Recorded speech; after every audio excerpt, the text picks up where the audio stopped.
Eu queria compartilhar com você, na verdade, um texto que está no Salmo 42, vou ler o versículo 1 e 2. Se você tem dificuldade aí de abrir a sua Bíblia ou de ligar a sua Bíblia, você pode ler, ele está ali transcrito no slide. Salmo 42, versículo 1 e 2. Há alguns anos eu trouxe uma palavra baseada nesse mesmo texto, no entanto, a gente percorreu um outro caminho. E nessa noite eu quero compartilhar com você algo que Deus tem colocado no meu coração. O Salmo 42, versículo 1 e 2 diz assim: como suspira a corça pelas correntes das águas, assim por ti, ó Deus, suspira a minha alma. A minha alma tem sede de Deus, do Deus vivo. Quando irei e me verei perante a face de Deus? Eu vou ler de novo. Como suspira a corça pelas correntes das águas, assim por ti, ó Deus, suspira a minha alma. A minha alma tem sede de Deus, do Deus vivo. Quando irei e me verei perante a face de Deus? Amém? Glória a Deus. Depois eu quero incentivar você a ler todo o Salmo e você vai compreender com mais profundidade as verdades que vão ser compartilhadas aqui nessa noite. Eu, na verdade, queria começar dizendo que o meu desejo nessa noite é plantar no seu coração duas sementes. Duas sementes que a oração que eu faço é para que elas encontrem lugar no seu coração como a semente que encontra um terreno preparado, arado, de maneira que essa semente vá frutificar na sua vida e vá produzir a 30, 60, 100 por um. A primeira semente que eu quero compartilhar com você nada mais é do que a palavra que Deus tem compartilhado conosco, desde o período que nós consagramos aqui no jejum do final do ano, do dia 27 ao dia 29 de dezembro, gastamos 3 dias aqui jejuando, buscando a Deus, e Deus nos deu uma palavra que se encaixa perfeitamente no que o Salmo 42 propõe. Na verdade, a ênfase do Salmo 42 é a sede insaciável pela presença de Deus. Eu espero que ao sairmos aqui nessa noite, nós saímos daqui com uma sede insaciável, com um desejo insaciável para conhecer a Deus como nós nunca conhecemos, para ouvir Deus como nós nunca ouvimos, para ter experiências com Deus como nós nunca tivemos na nossa vida. Essa é a primeira semente. A segunda semente, aquela que eu quero dar mais ênfase e eu quero mais trabalhar nessa noite, é exatamente o fato de que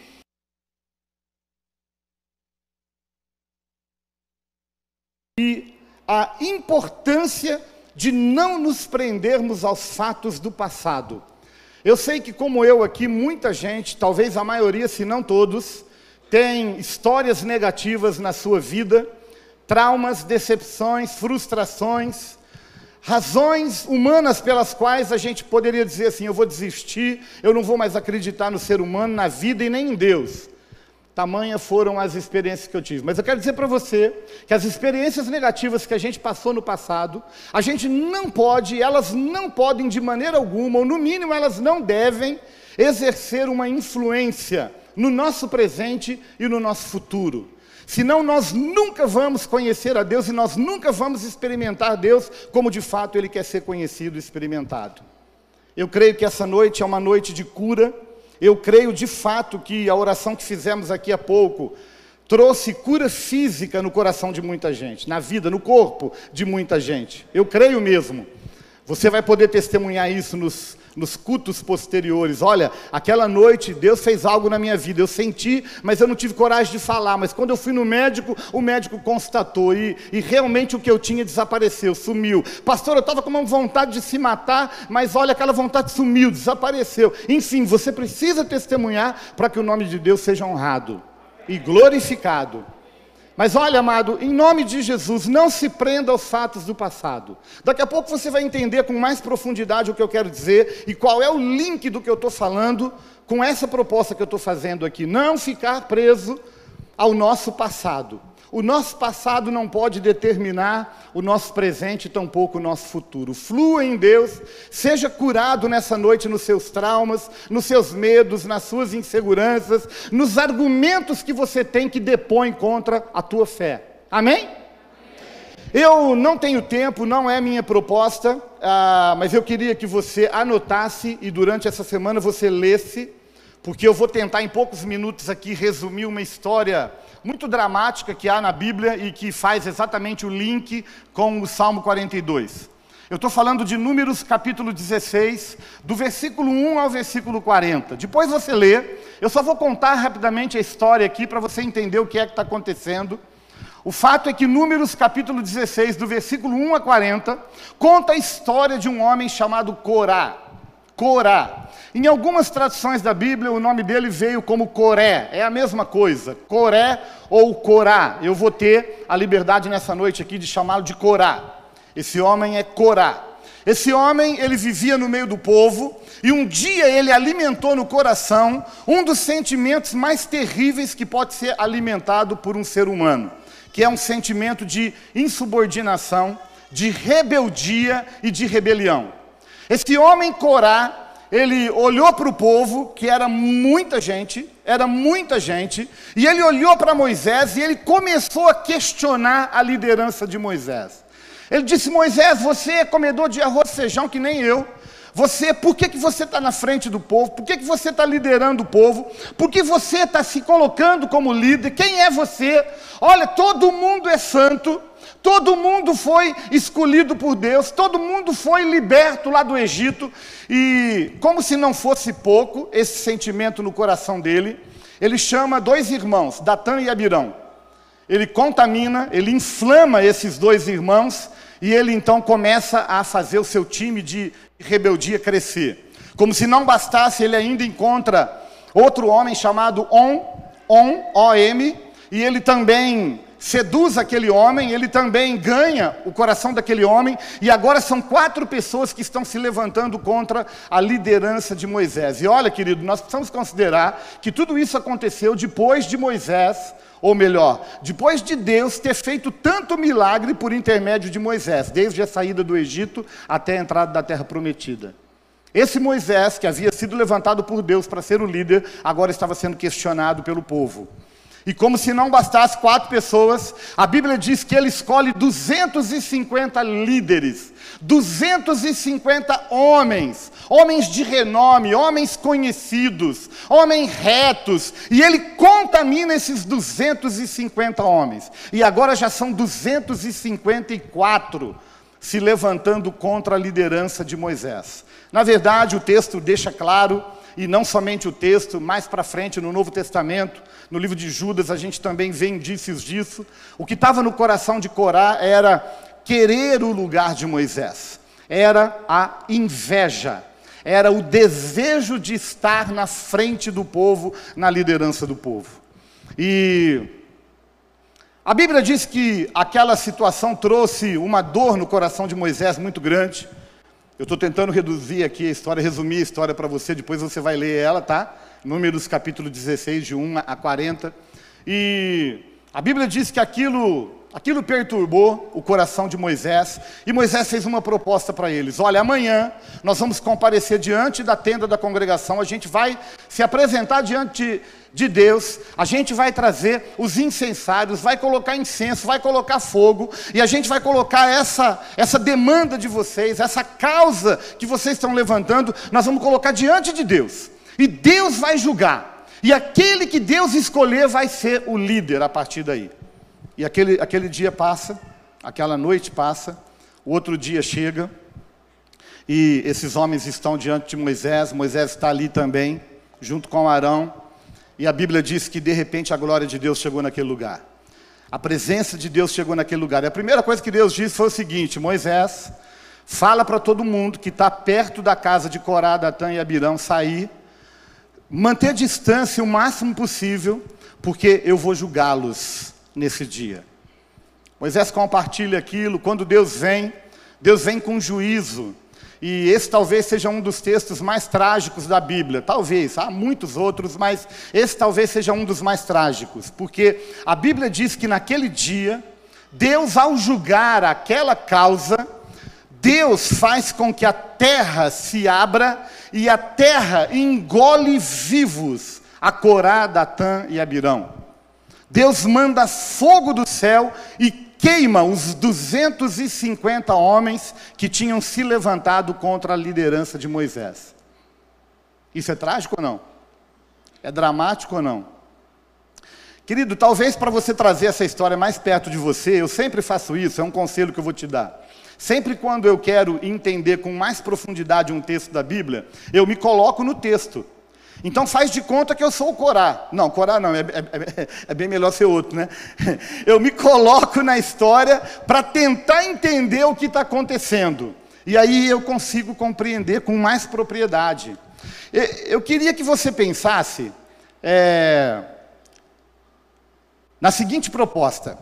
Se a gente andar um pouquinho no livro de Números, depois você pode fazer isso, anota tudo isso para depois você conferir, tá? Se você for no capítulo 26, versículo 11 de Números, você vai ler ali que a Bíblia diz que os filhos de Corá não morreram. Se você me perguntar por quê, eu não faço nem ideia. O dia que a gente chegar no céu, eu espero que você vá para lá. Amém? O dia que chegar no céu, você pergunta para Jesus. Por que que os filhos de Corá não morreram? Eu não sei, mas o fato é que a Bíblia diz que os filhos de Corá não morreram. Depois você pode conferir em Êxodo capítulo 6, versículo 24, o nome desses 3 meninos. Permita-me chamá-los de meninos. A Bíblia não fala a idade deles, então eu vou chamá-los de meninos. O nome deles é Assir, Eucana e Abiasaf. Isso está em Êxodo capítulo 6, versículo 24. Estou falando isso por quê? Porque eu queria que você trouxesse essa história para você, e eu disse que eu não queria ser Corá, então faz de conta que você é um dos filhos de Corá. Melhor, né? Porque muita gente morreu, mas o filho de Corá não. Então, coloque-se nessa história como o filho de Corá. Imagine você passando por uma situação onde você viu seu pai influenciar uma grande quantidade de pessoas a se levantarem contra o líder escolhido, Moisés. Aquilo traz perturbação ao coração do seu líder, ele fica triste, ele propõe um julgamento de Deus, Deus vem, e no dia que Deus vem julgar o seu pai, você está ali, você está presente, um pouco distante, como o próprio Deus tinha dito, mas você vê com os seus olhos a terra se abrir e engolir o seu pai vivo. Engolir toda a casa viva, engolir Datã, Abirão, fogo cai do céu e queima 250. Você participou de tudo isso, você viu tudo isso. Como é que você viveria o resto da sua vida? É uma pergunta que eu quero deixar para você responder, não agora, porque de supetão assim é muito difícil, mas eu quero que você pense nisso. E à medida que a gente vai trabalhando na palavra, você vai entender por que eu estou propondo isso para você. Como é que você viveria? Olha, eu posso compartilhar com você, eu vou confessar a minha carnalidade. Se eu fosse Corá, do ponto de vista humano, o último lugar que eu queria estar na minha vida era na presença de Deus. Porque esse Deus parece ser um Deus muito severo. Esse Deus matou meu pai. Esse Deus matou os amigos dele. Esse Deus matou líderes de renome dentre o povo. Esse Deus, ele é muito sério. Eu não quero a presença de Deus. Por que eu estou falando tudo isso para você? Qual é o link de tudo isso? Quem escreveu o Salmo 42 foram os filhos de Corá. Você pode conferir isso na sua Bíblia depois. Tem um detalhezinho ali. Que diz que o autor do Salmo 42 são os filhos de Corá. Ou seja, ao mesmo tempo que eu testemunhei na vida do meu pai, uma das maiores tragédias que o ser humano poderia experimentar na vida, eu quero dizer para você, eu quero voltar até nessa pregação que eu fiz alguns anos atrás, porque eu trabalhei em cima exatamente dessa proposta. Quando nós estamos diante de uma situação dessa, eu estou chamando essa história aqui para nos inspirar nessa noite, mas eu tenho certeza que todos nós aqui temos algo parecido, alguma situação na vida que nos trouxe revolta, dor, que foi trágica, alguma perda, alguma decepção, alguma frustração. E quando nós estamos diante de uma situação dessa, nós temos duas alternativas. A primeira, ou a gente se entrega a ela e morre lamentando sobre ela, Deus se esqueceu de mim, Deus não liga para mim, Deus não me ama, Deus não defendeu a minha causa, Deus é injusto, Deus é muito severo, Deus é muito distante, Deus não se importa comigo. Ou a gente faz isso, ou a gente mergulha em Deus e a gente descobre que o caminho da cura é a presença de Deus. E foi exatamente isso que aconteceu com os filhos de Corá. Eles descobriram que, apesar da dor, apesar do sofrimento, apesar das tragédias, apesar dos dramas vividos e experimentados, mesmo assim eu consegui encontrar um lugar de cura, um lugar de refrigério, um lugar onde eu pudesse reescrever a minha história de uma outra forma, completamente diferente da que foi escrita pelo meu pai. E é isso que Deus está propondo para você e para mim aqui nessa noite. A despeito das tragédias, das decepções, das frustrações, você pode, com muita propriedade, reescrever a sua história. O Senhor está nos dando uma segunda chance, uma segunda oportunidade de reescrever essa história e de não ser uma continuação maldita de muitos dos nossos antepassados. Eu não sabia disso, de fato eu não sabia. Eu louvo a Deus porque Ele sabia, né? Eu vou fazer muita menção aqui hoje à noite, e você vai entender por quê. Eu vou fazer muita menção aqui a algumas experiências que Roseli e eu tivemos, especialmente na Polônia, quando estivemos lá no final do ano agora, visitando campos de concentração. E eu quero até fazer a analogia assim, porque o Holocausto ele está mais perto da gente, né? Ele aconteceu há 70 anos. Talvez quando a gente lê um texto como esse da Bíblia, a gente fala, meu Deus do céu, está tão distante que eu não sei, não conheço Corá, Datã e Abirão, não conheço ninguém, essa história aconteceu há tanto tempo, será que Deus continua agindo dessa forma? Então vamos trazer para mais perto e vamos falar de um dos acontecimentos mais trágicos que aconteceu há 70 anos atrás, o Holocausto. E quando eu falo para você que eu não sabia disso, hoje eu fui avisado pela minha filha do coração, a minha nora, ela mandou uma mensagem pelo Insta para mim, dizendo que hoje, 27 de janeiro, é o Dia Internacional em Memória das Vítimas do Holocausto. Eu não sabia disso, talvez você não sabe. E quando a gente fez a escala para eu estar ministrando a palavra aqui também, eu não sabia disso. Quando eu coloquei isso na palavra, eu também não sabia. Mas de alguma forma, Deus está fazendo-nos lembrar e ao mesmo tempo honrar aquelas pessoas que morreram no Holocausto. Milhões e milhões de pessoas que perderam a vida ali. Por que eu estou falando isso? Porque diante da situação de Corá e diante da situação do Holocausto, eu quero fazer uso aqui de uma frase de uma mulher chamada Nanette.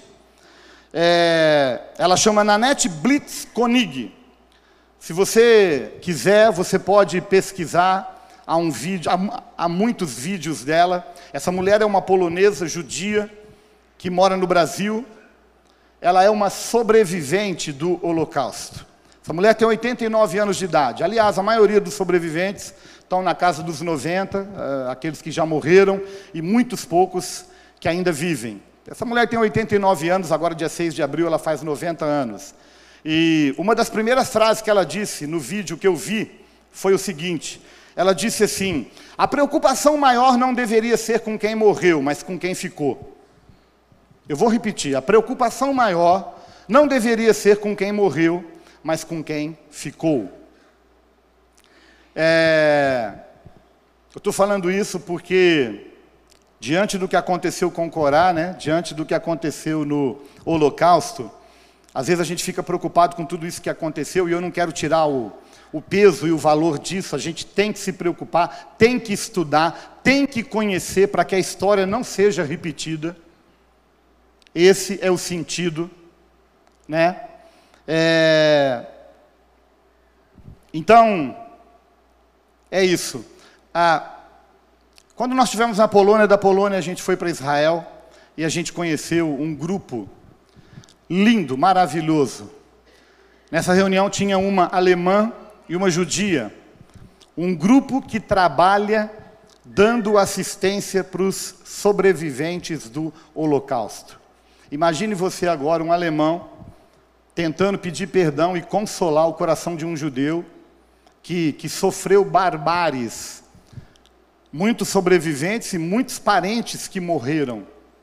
Ou seja, Deus está levantando grupos ao redor do mundo, que há coisas que fogem do nosso conhecimento, fogem dos nossos olhos, e aquilo que os olhos não vê, o coração não sente.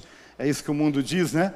E aí a gente fica perdido, às vezes, no meio desses sentimentos. O fato é que existem muitos grupos trabalhando de auxílio a essas pessoas que são os sobreviventes dessa época. Amado, eu queria, na verdade, compartilhar com você, até olhando para esse salmo, eu queria compartilhar a enxurrada de sentimentos, porque, eu volto a dizer, quem escreveu esse salmo foram os filhos de Corá. Se você não crê que eles participaram da tragédia, pelo menos eles souberam da tragédia, de tudo o que tinha acontecido. E à medida que você vai lendo o Salmo, você vai percebendo que existe uma enxurrada de sentimentos que invadem o coração desses meninos. E eu quero compartilhar rapidamente alguns deles com você, porque é possível que muitos de nós estejamos presos no passado, às experiências por causa de sentimentos semelhantes a esses que eu vou compartilhar, a esses que os meninos compartilharam. E o primeiro deles está no versículo de número 3, e eu coloquei aqui o título como Lágrimas como alimento de dia e de noite. Se tem uma coisa que crente entende é de alimento, comida. E ele está dizendo aqui que a comida dele dia e noite são as lágrimas. Você já parou para pensar em alguém que viveu uma experiência tão negativa na sua vida, uma tragédia, um drama tão grande, que a única coisa que resta é todos os dias, dia e noite, a pessoa derramar lágrimas? São lágrimas que são derramadas diante do Senhor. No versículo 3 ele diz, as minhas lágrimas têm sido o meu alimento de dia e de noite. Eu quero chamar também o texto de Jeremias 9:1. O texto de Jeremias 9:1 diz assim, provera a Deus a minha cabeça se tornasse em águas, e os meus olhos em fonte de lágrimas. Então choraria de dia e de noite os mortos da filha do meu povo. Quero mais uma vez fazer alusão aqui ao Holocausto. Quando nós estivemos em Auschwitz I e Auschwitz II, Birkenau, na verdade, não era um campo de extermínio.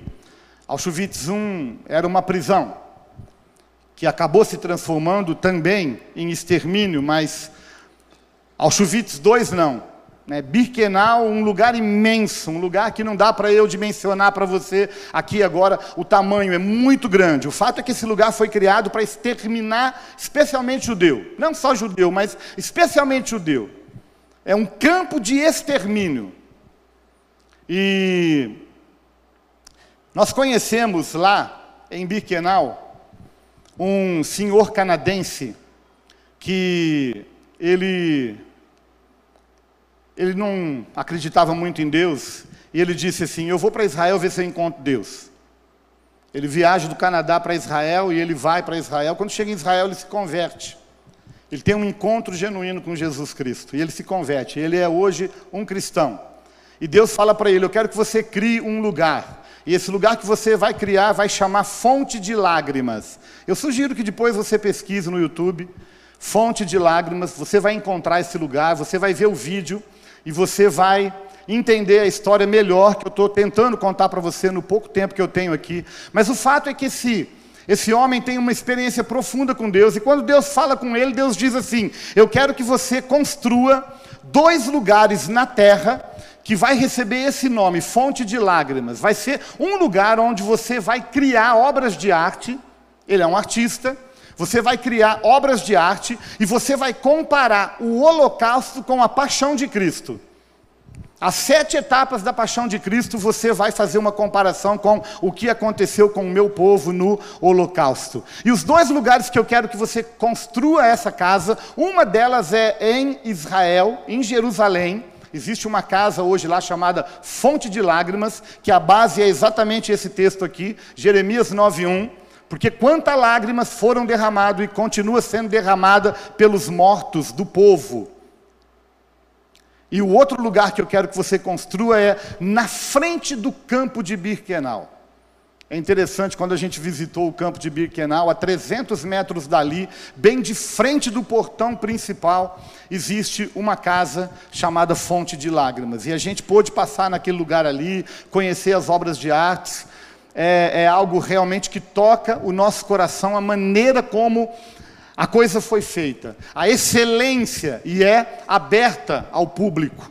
Então eu quero motivar você a sonhar, vá também ali, faça uma visita, se você pode, Deus vai plantar sementes no seu coração ali, que com certeza Deus vai usar. O fato é que, o primeiro ponto que eu quero tocar para você aqui, que o salmista descreve é, olha, as lágrimas são o meu alimento dia e noite. O segundo ponto que eu quero tratar com você aqui, chama abatimento e perturbação de alma. O versículo 5 faz uma pergunta. Aliás, daqui para frente a gente vai ver muita pergunta. Se tem uma coisa que a gente sabe fazer bem quando a gente passa por um problema, é pergunta. Não é verdade? A gente está cheio de perguntas para fazer para Deus, como se a gente tivesse o direito de fazê-las, e Deus a obrigação de respondê-las. E no versículo 5 ele faz uma pergunta, ele diz assim: por que está abatida, ó minha alma? Amado, só quem passou por abatimento de alma sabe o que esses meninos estavam tentando dizer ali. Quando você ouve a entrevista dessa mulher na net, você vê ali, é uma entrevista muito bonita, porque ela deu, se eu não me engano, na Universidade de Minas Gerais, se eu não me engano, e ela está junto com o marido dela é um senhorzinho de idade também, e ele fica do lado dela ali, sabe aquela pessoa assim, apaixonada? Ele fica olhando para ela, cuidando e ajudando ela a responder, porque, né, a idade que ela tem. Mas uma coisa que ela disse ali, que demonstra com muita profundidade um pouquinho esse abatimento de alma que esses meninos sentiram, e que certamente essa mulher sente, e tanta gente também sente, é o fato, tanto do marido dizer, quanto a mulher dizer, que poucas são as noites em que ela senta na cama, e ela não sente o cheiro da fumaça dos corpos que eram queimados nos fornos e nos crematórios. Ela sente o cheiro, querido, até hoje, não precisa ir longe, uma experiência bem mais light que a gente passa, quando a gente sente o cheiro ou lembra, a gente já treme, não é verdade? Imagina essa mulher que quase morreu no campo, ela sente o cheiro, ela ouve até hoje os gritos, os horrores, as perseguições, ela ouve, ela se lembra das cenas de enforcamento, de fuzilamento que havia na frente do povo, para que o povo soubesse, isso aqui vai acontecer com cada um que tentar fugir desse lugar. Amado, hoje nós temos tantos vídeos que podem nos fazer ver isso, vídeos até que recentemente foram descobertos, recentemente mesmo, agora, tem muita coisa nova, para a gente entender com mais profundidade o que é isso. A gente às vezes vive em berço esplêndido, né?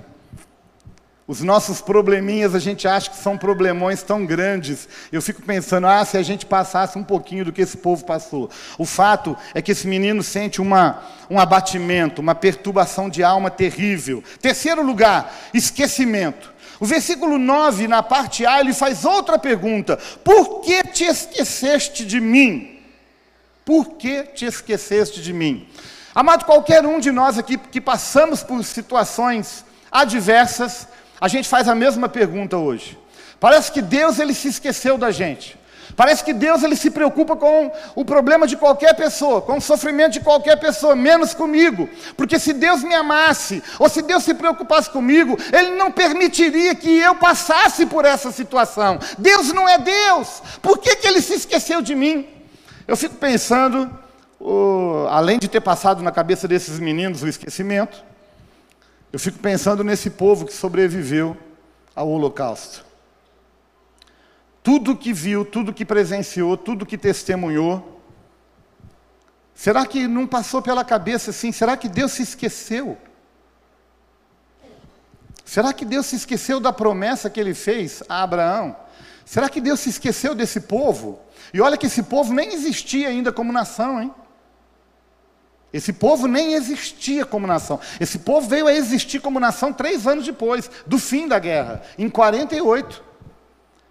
Mas certamente esse sentimento invadiu o coração, como invade o nosso, quando a gente passa por situações difíceis na vida, por perdas, e a gente começa a duvidar que Deus está preocupado com a gente, ou que Deus nos conhece, ou que Deus nos ama.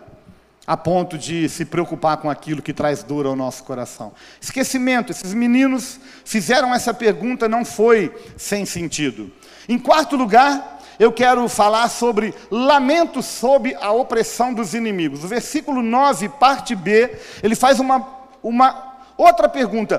Por que hei de andar eu lamentando sob a opressão dos meus inimigos? Amado, certamente naquela época não chamava, mas hoje a gente chama de bullying. Bullying. Não é aquele negócio de botar café, não. É aquilo que muita gente sofre. Bullying. Sabe? Aquela perseguição. Assim, para pensar. Os 3 meninos, os 3 filhos de Corá, indo para a escola. Aí chega na escola, todo mundo olha e fala assim, eles são filhos do rebelde. Olha lá, é tudo tranqueira. Será que eles não vão seguir o mesmo caminho do pai, não? Você já parou para pensar o bullying que esses meninos sofreram? Não só na escola, mas no trabalho, no Facebook, meu Deus! Quanta coisa vai para o Facebook, né? E certamente muita gente ali falando contra, oprimindo. Tudo isso daqui esses meninos sentiam. E é por isso que eles chegam ao ponto de expor o que eles expõem. Em último lugar, em quinto lugar, eu chamo de insulto e afronta. Porque no versículo 10 está uma outra pergunta que já não é feita por eles, mas é feita pelos seus inimigos, que diz assim, onde está o teu Deus? Onde está o teu Deus? Amado, isso aqui foi perguntado para os meninos, filhos de Corá. Isso aqui foi uma das perguntas que mais foi feita no período da perseguição nazista. Até pelo próprio judeu, que ele dizia assim, onde está Deus? Que permite que 6 milhões de pessoas sejam assassinadas brutalmente. Onde está Deus? Se você quer sentir um pouquinho mais o peso, coloque um parente seu na lista. Se uma dessas pessoas perseguidas e torturadas durante esse período fosse o seu pai, fosse a sua mãe, fosse o seu irmão, fosse a sua irmã, o que você sentiria? Será que da mesma forma você não se levantaria e diria, onde está Deus que permitiu que uma pessoa tão fiel, tão trabalhadora, tão justa, tão séria, sofresse nas mãos de um louco, de um paranoico? Eu tenho certeza que a maioria de nós, se não todos, se não verbalizou, pelo menos passou no coração essa mesma pergunta diante dos problemas que a gente enfrenta na vida. Onde está Deus? Onde está Deus que permitiu eu perder o emprego? Onde está Deus que permitiu uma doença tão avassaladora encontrar lugar na minha família? Onde está Deus que não permitiu que o meu casamento perdurasse? Onde está Deus que fez com que eu sofresse tanto na minha vida, mesmo diante de uma pessoa tão justa como eu sou? Será que ninguém nunca fez essa pergunta? Ainda que não verbalizada, mas não passou na cabeça? Olha, amado, eu quero dizer para você, na parte final, a gente já está caminhando para a parte final, que nem diz o Luciano Subirá, quando a gente fala isso é para o povo achar que vai acabar, né? Mas a gente está acabando mesmo, eu não vou levar mais do que 10 minutos e a gente vai orar. Porque eu quero voltar naquela proposta que eu fiz para você no começo da palavra. Esses meninos, apesar de tudo isso que eles passaram, apesar de todos esses sentimentos que invadiam o coração deles, eles encontraram um lugar onde eles puderam encontrar cura. Eles encontraram um lugar onde eles puderam ter a oportunidade de reescrever uma nova história. Porque esses meninos, que tinha tudo para dar errado, tinha tudo para desistir, agora eles escrevem um salmo, o Salmo 42. E o que eles estão revelando no Salmo 42 é exatamente o caminho da cura, o caminho da restauração, o caminho da nova chance, da nova oportunidade de reescrever uma nova história. Ele diz, como suspira a corça pelas correntes das águas, assim por ti, ó Deus, suspira a minha alma. Amado, se existe um lugar onde você e eu temos a segunda chance, a segunda oportunidade, a oportunidade de reescrever uma nova história, esse lugar é na presença de Deus. é na presença de Deus. Mas olha, a presença de Deus, ela precisa ser buscada. Querido, não é sem sentido que Deus está nos incentivando, nos motivando nesse ano a buscá-lo como a gente nunca buscou, a experimentar coisas como a gente nunca experimentou. E a gente precisa fazer isso, querido, porque buscar a Deus, olha, eu vou fazer até essa comparação, analogia. Eu tenho esse copo d'água. Eu poderia passar de mão em mão aqui, eu já fiz isso, em outras palavras, você entende o que eu quero dizer. Eu poderia passar de mão em mão aqui, e é possível que algumas pessoas vão olhar para o copo e vão dizer assim: obrigado, eu estou satisfeito, eu não quero água. É verdade ou não? É verdade que alguns vão olhar para o copo e: eu estou satisfeito, está ótimo. Assim como é possível que tem gente doido para pegar esse copo da minha mão e beber tudo, e ainda vai chegar e falar assim: eu estou com mais sede, eu preciso de mais água. Por que eu estou falando isso? Porque a figura que esses meninos usam é de que nós precisamos buscar a presença de Deus, mas tem um jeito para buscar a presença de Deus, não é de qualquer jeito, não é religiosamente, não é todo domingo, não é toda célula, não. Ele usa uma figura que eu acho esplêndida. Ele diz: como a corça suspira pelas correntes das águas. Amado, eu não tenho tempo também de trabalhar essa figura aqui, eu fiz isso na outra palavra que eu ministrei há alguns anos, mas eu não poderia passar batido aqui, pelo menos de fazer algumas menções aqui. Você também pode pesquisar, o YouTube tem muito vídeo de corça sedenta. Vai fazer uma pesquisa de uma corça sedenta. Querido, uma corça sedenta, ela fica desesperada, ela fica agitada. A corça, ela tem habilidade que nenhum outro animal tem, de sentir o cheiro da água. Ela sente o cheiro da água a quilômetros e quilômetros. Há vídeos e matérias que você vai ver de algumas corças que sentem as águas passando por debaixo dos seus pés, nos aquedutos da África, e elas ficam desesperadas e elas correm na mesma direção que a água corre. Agora, por que a corça fica desesperada por água? Porque se ela não tiver água, ela vai desidratar. Se ela desidratar, a sua pele vai rachar. Se a sua pele rachar, um odor vai se exalar, o vento vai levar e os predadores vão encontrá-la com facilidade. Por isso ela fica doida pela água, porque quando ela chega na água, a água limpa, a água hidrata, e a água não faz com que o seu cheiro chegue nos predadores. Daria uma outra palavra aqui, mas você sabe que essa corça é você e eu. Quando a gente se afasta da fonte da água viva, a gente desidrata. Quando a gente desidrata, a nossa pele racha. Quando ela racha, ela exala um cheiro. Esse cheiro é levado pelo vento. E os espíritos malignos vêm doidinhos em cima da gente. Por isso a necessidade da gente estar na fonte das águas todos os dias. Se hidratar, beber, estar imune a tudo isso, debaixo das asas do Onipotente. Amado, é assim que nós precisamos buscar a Deus, ter sede de Deus. A gente tem que demonstrar com a nossa vida, com o nosso gesto. Às vezes eu vejo gente, meu Deus, desculpa a minha sinceridade, eu vejo gente, a gente está na torre de vigia, aí a gente fala assim: gente, vamos ter um momento de guerra agora. Aí a pessoa está assim, ó, encosta o pé na parede, não abre nem a boca. Eu falo: meu Deus do céu, se fizer guerra assim, vai morrer no primeiro minuto da guerra. Ninguém faz guerra desse jeito, faz? Quem é que vai na guerra para ficar assim? Não dá. Fazer guerra, cara, tudo bem, tem hora que é contemplação, é joelho, é ver Deus, mas tem hora, cara, que você vai ficar dando soco no ar. Na verdade, não é no ar, é um ato profético, é no inferno. É guerra. Eu tenho que gritar, eu tenho que falar. A minha voz é como flechas nos céus dessa nação. Isso é guerra. Aí eu vejo gente dizer assim: ai, eu estou morrendo de sede. Meu Deus do céu, essa sede tua, e eu quero distância. Deus me livre de uma sede dessa. O que você está fazendo para matar a tua sede? O problema sabe qual é? A gente canta, acha bonito, arrepia, cai no chão, ajoelha, chora, faz um monte de coisa, mas a gente não entende com profundidade o que a gente canta. Eu me rasgo por inteiro.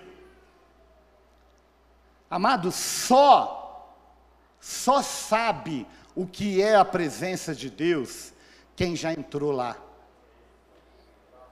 Quem não entrou não sabe, não pode ter desejo, não pode ter saudade, não pode ter essa sede desesperada, porque não sabe nem do que a gente está falando. Agora, quando você tem um momento com Deus e você sente o perfume dele, a sua vida nunca mais é a mesma. Quando você sente que ele chegou no ambiente onde você está orando, no seu quarto e até no pé da goiabeira, tudo muda. A sua vida muda, porque ele chegou. Quando você tem a sensibilidade de ouvir a sua voz, ele dizendo para você: amado, qual foi a última vez que Deus falou com você?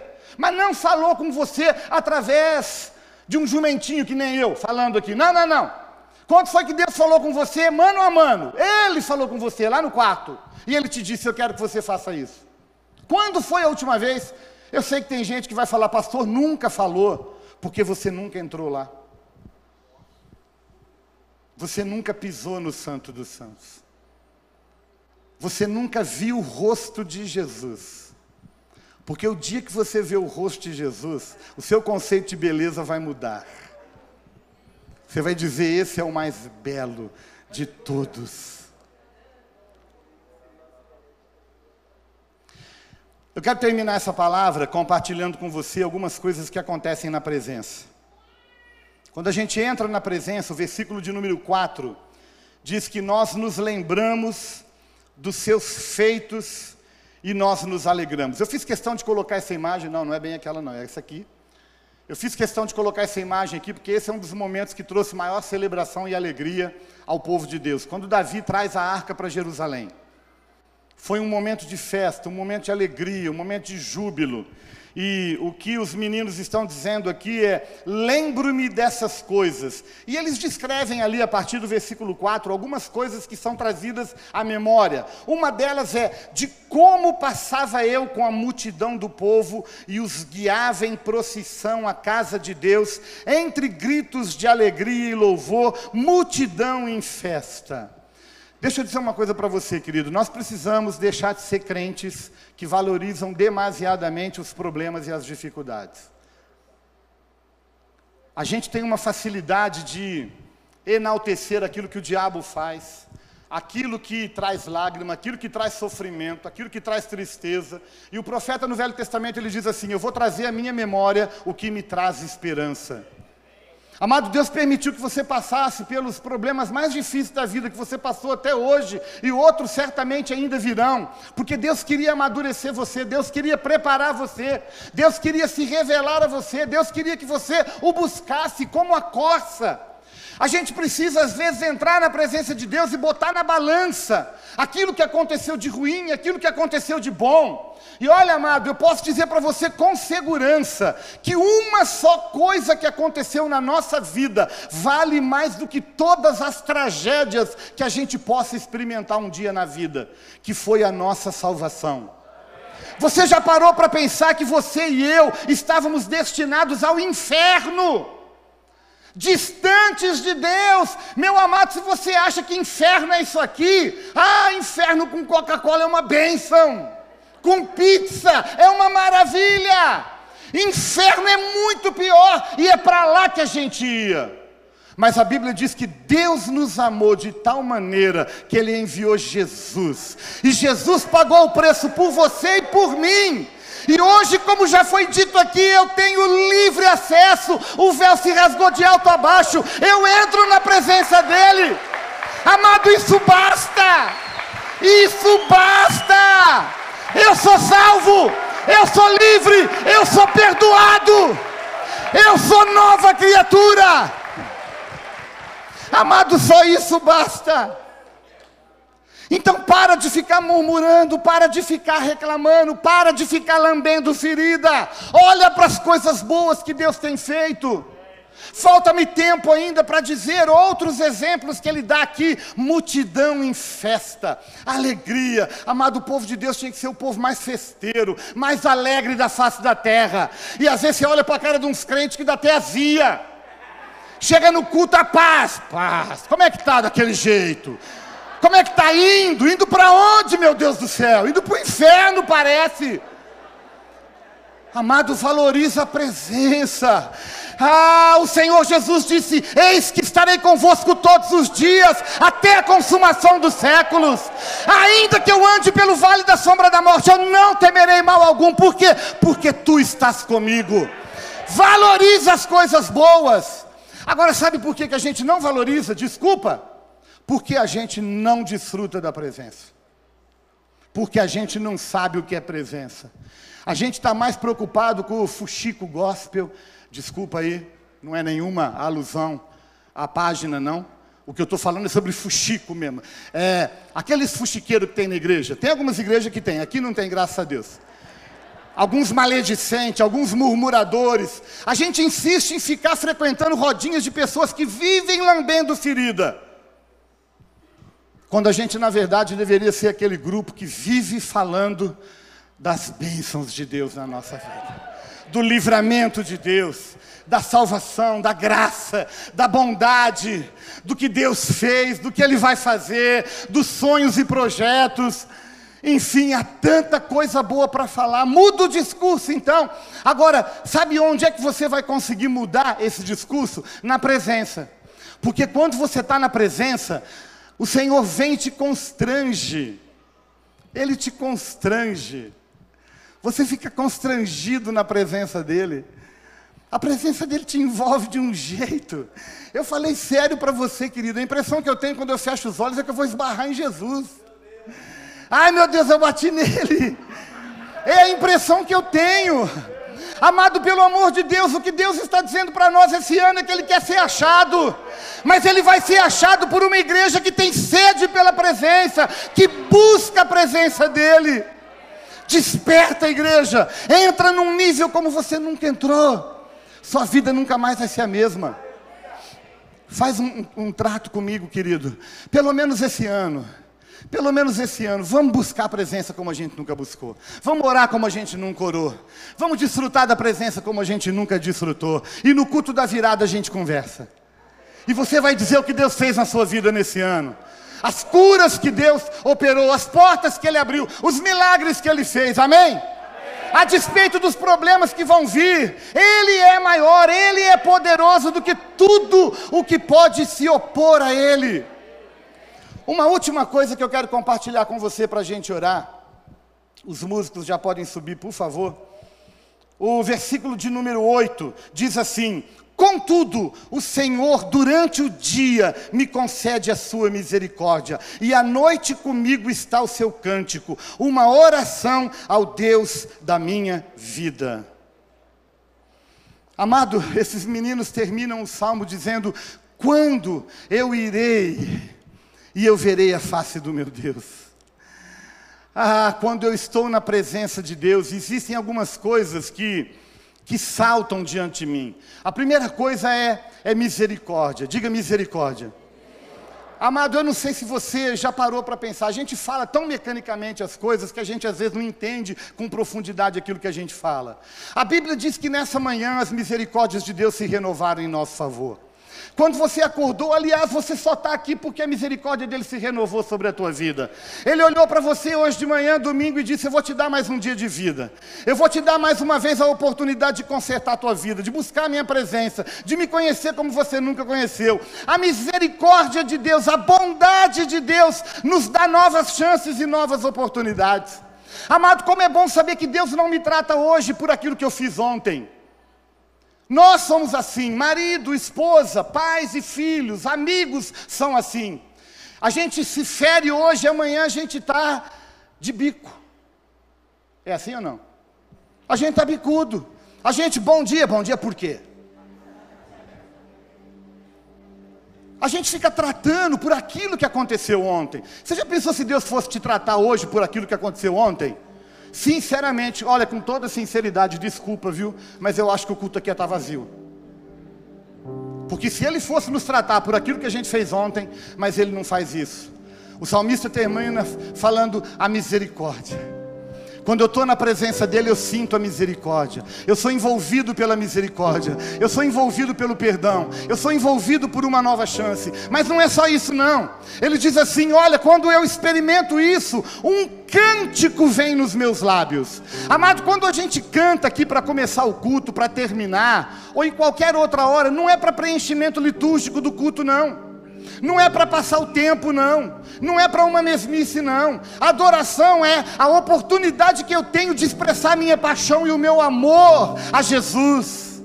Eu estou adorando. Amado, quando eu tenho oportunidade de expressar aquilo que está no mais interior do meu ser, eu dizer para Ele que de fato Ele é o mais amado. Deixa eu falar uma coisa para você que é casado. Eu sou casado, mas o meu amor pela Roseli nunca foi, nunca será maior do que por Jesus. Casado, se você não vive essa dimensão, alguma coisa está errada com o seu relacionamento. Porque a sua paixão tem que ser maior por Jesus. Uma canção brota. A gente vai cantar uma canção que nos dá a oportunidade de fazer declarações de amor e de expressar tudo que a gente ouviu essa noite aqui. Mas por último, querido, os meninos dizem assim, além da misericórdia, além do cântico, eu posso fazer uma oração ao Deus da minha vida. Diga comigo, oração ao Deus da minha vida. O que o Senhor mais deseja de nós nessa noite é uma oração, como reconhecimento de que Ele é o Deus da nossa vida. Amado, eu quero mais uma vez dizer para você, eu sei e eu reconheço que muitos de nós aqui passamos por situações muito difíceis na nossa vida, mas o Senhor nessa noite está dizendo para você e para mim, basta, é chegado um novo tempo, um novo momento, você precisa entrar na minha presença, porque na minha presença eu vou te curar, eu vou te resgatar, eu vou quebrar as amarras, eu vou apagar o teu passado, e você vai ter a oportunidade de me conhecer como você nunca conheceu na sua vida. Quantos querem isso? Fiquem em pé em nome de Jesus.